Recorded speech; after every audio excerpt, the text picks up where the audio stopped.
L'homme ne vivra pas de pain seulement, mais de toute parole qui sort de la bouche de Dieu. Voici votre moment de méditation quotidienne.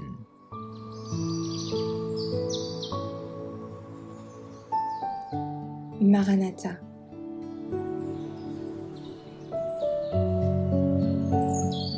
Le 10 septembre. L'œuvre de Dieu achevée. Cette bonne nouvelle du royaume sera prêchée dans le monde entier, pour servir de témoignage à toutes les nations. Alors viendra la fin. Matthieu 24, verset 14. Le message sacré et solennel d'avertissement doit être proclamé dans les lieux difficiles et dans les villes les plus pécheresses, partout où la lumière du triple message ne brille pas encore. Chacun doit entendre la dernière invitation au banquet des noces de l'agneau. De peuple en peuple, de ville en ville, de pays en pays, il faut aller proclamer le message de la vérité présente, pas avec ostentation, mais avec la puissance de l'Esprit.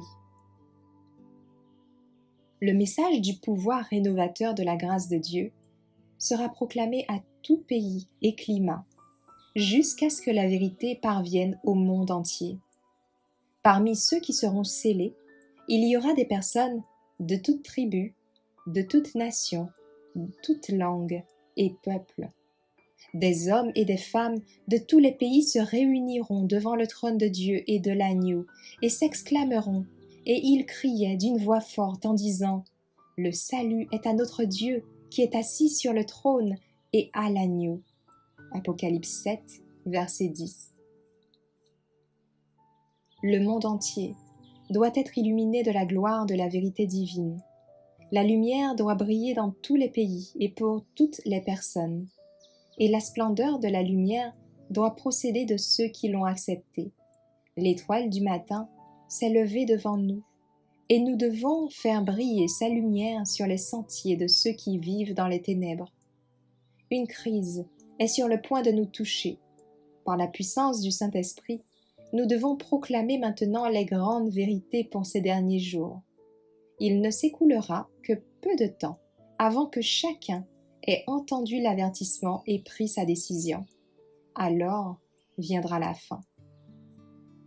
La vérité contenue dans les messages du premier, du second et du troisième ange doit communiquer à toute nation, tribu, langue et peuple.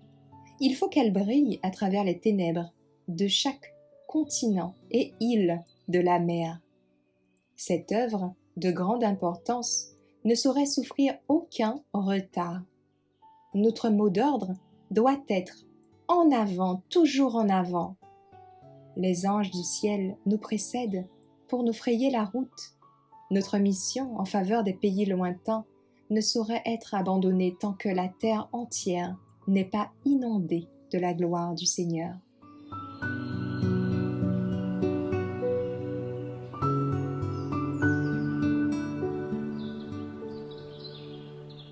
Merci d'avoir écouté cette présentation. Assurez-vous de nous rejoindre demain pour votre moment de méditation quotidienne avec lereste.org.